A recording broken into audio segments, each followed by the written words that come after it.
వర్షాలు స్టార్ట్ అవ్వని కదండి, అందరికీ కొంచెం ఒంట్లో తేడాగా ఉంటుంది, అది ఏమి తినబుద్ధి అవ్వదు, తొందరగా ఆరగదు. అందుకని ఈరోజు శొంఠి పొడి, ఇది వేడివేడి అన్నంలో ఒక అర స్పూన్ వేసుకుంటే శొంఠి పొడి నెయ్యి వేసుకుని తింటే అసలు మనం ఎంత భోంచేసినా ఈజీగా అరిగిపోతుంది, పిల్లలకు కూడా చాలా మంచిది. ఆ శొంఠి పొడి ఎలాగో చెప్తాను. ధనియాలు 1 గ్లాసు, శొంఠి 2 కొమ్ములండి ఇవి,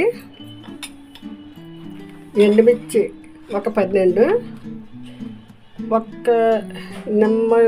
చిన్న నిమ్మకాయ సైజు చింతపండు, రాళ్ళుప్పు కావలసినవి.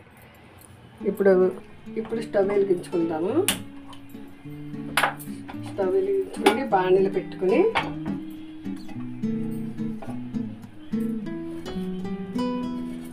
కొంచెం ఆయిల్ వేసుకుందామండి. ఎక్కువ ఆయిల్ ఏం పట్టదు దీనికి, కొంచెం 1 స్పూన్ ఆయిల్. శొంఠి కొంచెం ఇలాంటి రాయిలో కొంచెం ఇలాగేస్తే మిక్సీ పాడైపోద్ది, అందుకని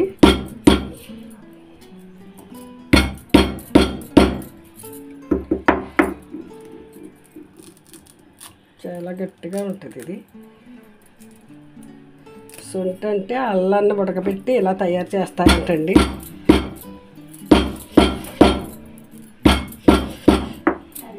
మళ్ళీ మిక్సీలు పాడైపోతే చాలా గట్టిగా రాయిలా ఉంటుంది ఇది. అలా కొట్టుకుని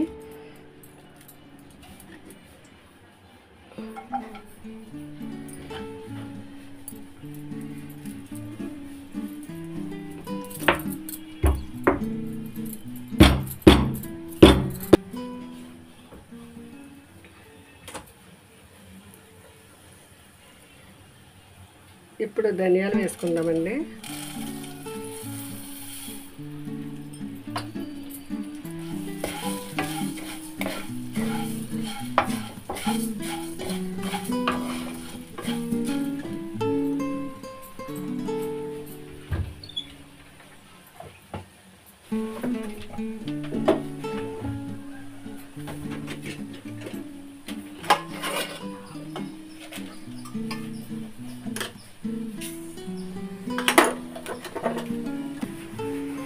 ఇందులో 1 స్పూన్ జీలకర్ర వేసుకుంటాము.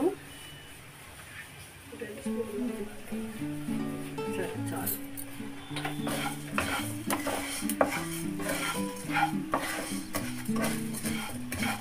కొంచెం సిమ్లో పెట్టి ఈ లోపల ఎండుమిర్చి కొంచెం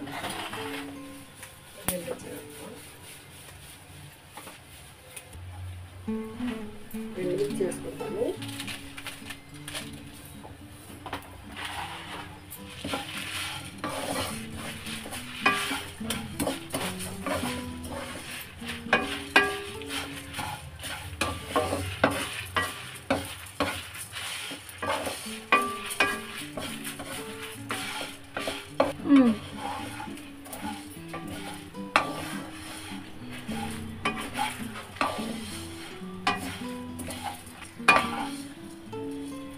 ధనియాలు ఎండుమిర్చి బ్రౌన్ కలర్లోకి వచ్చేసినాయండి, వేగిపోయి. శొంఠి కూడా బాగానే వేగిపోయింది.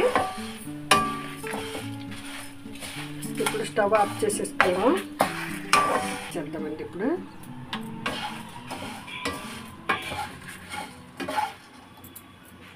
వేగిపోయినాయి కదా, ఒక 5 మినిట్స్ కొంచెం వేడి, మరి అంత వేడి లేకుండా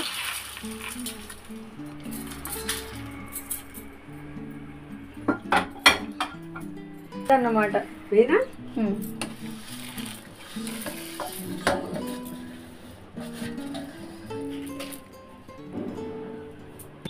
రాళ్ళు ఉప్పు వేసుకుందానండి,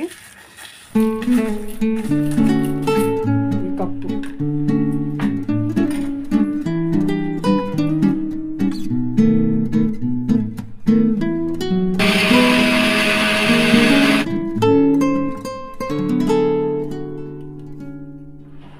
మిక్సీ పెట్టేసాం కదండి, ఇందులో వేసుకుందాము. ఒక గాజు సీసాలో వేసుకుని,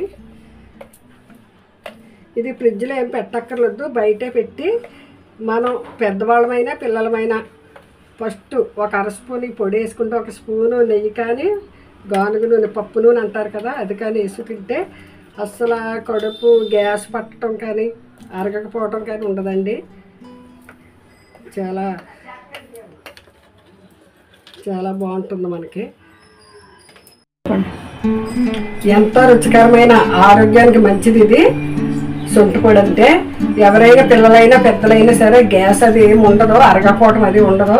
ఫస్ట్ ముద్దలో మాత్రం ఒక అర స్పూన్ ఇది వేసుకుంది, ఒక స్పూన్ ఆయిల్ కానీ నెయ్యి కానీ వేసుకుంది ఒక 2-3 ముద్దలు వేడివేడిగా తింటే, నాన్ వెజ్ తినేవాళ్ళు అయితే కేజీ మటన్ తిన్నా అరిగిపోద్దండి. అలాగే కాయగూరలైనా పిల్లలకి అది ఈ వర్షాకాలం కూడా చాలా అజీర్తిగా అది ఉంటుంది, అదేమి ఉండదు, చాలా మంచిదండి ఈ పొడి.